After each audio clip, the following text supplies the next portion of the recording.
actor in it and also a producer.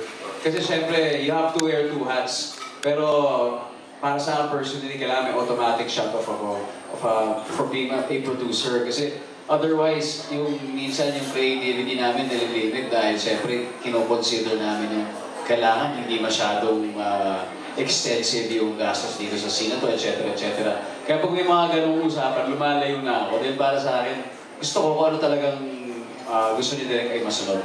Kaya ako naman, ang commitment ko naman sa kanya, when I'm in this project, 100% of the time, actor ako. And then we will deal with that later on.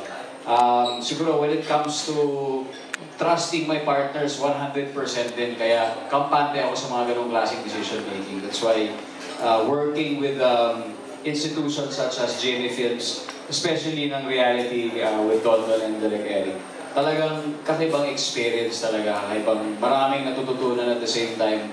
You know, it is parang one project and one event na masabi mong milestone para sa akin because of the experience na nag-gather ko dito sa series na ito. And you did your own stunts? Yes.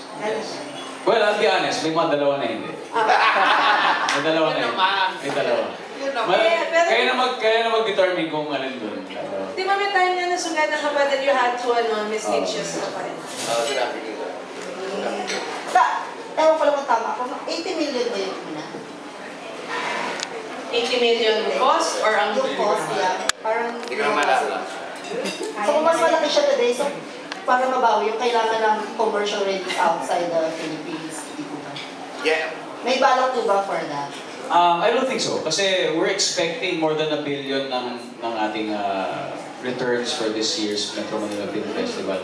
Meaning, 8 pelikula na maghahati-hati sa napakaraming Pilipinong gustong mag-enjoy sa Kapaskuhan. So, syempre, we're looking forward na maging bahagi kami dun sa mabibiyayaan ng ganitong klaseng return. Pero, more importantly, ang experience talaga ang gusto namin ma-share sa kanila.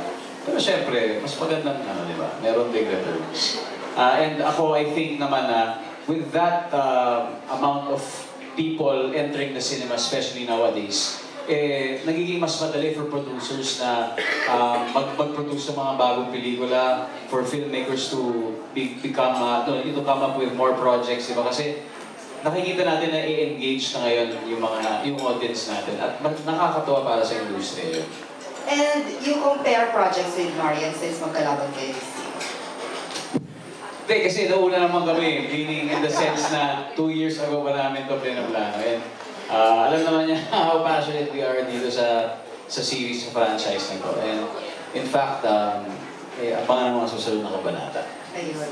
And my next question is for Hannah. Sorry, for Hannah, did you audition for Lovie's role? Opo, nag-audition po ako sa harap ko. Opo.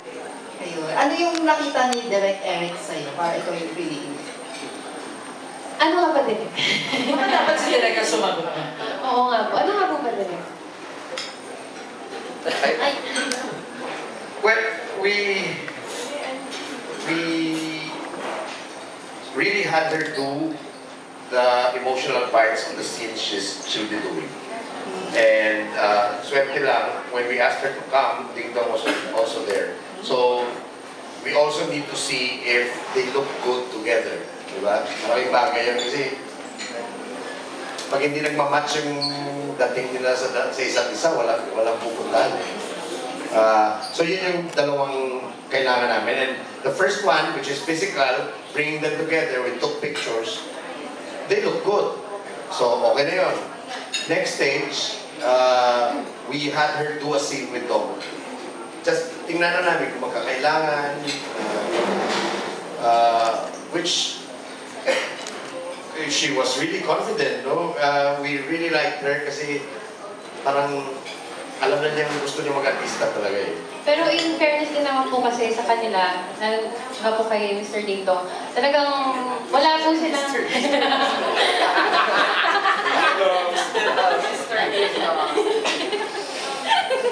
Ano po, Na-conscious. ayun, very comfortable naman po kasi talaga si silang kasama at wala po kayong mararamdaman na pagkailang. Kasi immediately upon meeting them, mararamdaman niyo po yung kanilang effort din naman po para maging komportable po kayo sa kanila. So, yun. Kaya very grateful po ako na sila po yung kasama ko po. Si Mr. Dito. Last na lang. For Direk Eric. For Direk Eric po, kasi for us vloggers, para makapag-decide kami kung ano pa nang namin sa films. We watch the trailers. So, kinarelate niyo po ba yung pag-edit ay kung ano ilalagay sa trailer para mas mainggan yung mga tao man? Career talaga yung trailer na yan. Kailan ko ba natin Kasi pinag-usapan yung teaser pa trailer? lang, Direk, ang haba ng teaser. Oo, yung teaser na yan, one day lang dapat yan kasi hindi naman kasama sa pelikula yun eh. Okay? Umabot kami ng 3 araw sa kakashoot ng teaser na yan, ni Dong. The trailer kasi, it's important. Ang pinaka-importante para sa amin, and it took a long while, no? We only released it kailan lang. We had several edits prior to that. Pabalik-balik kami nanonood.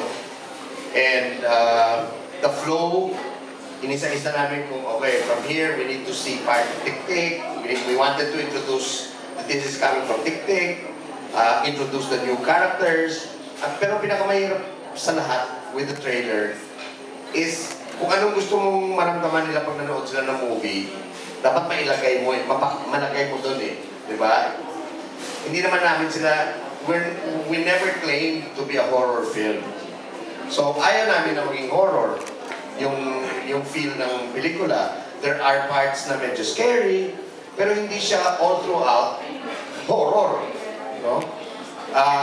We wanted yung pagkasira ulo ng mga characters malabas, no?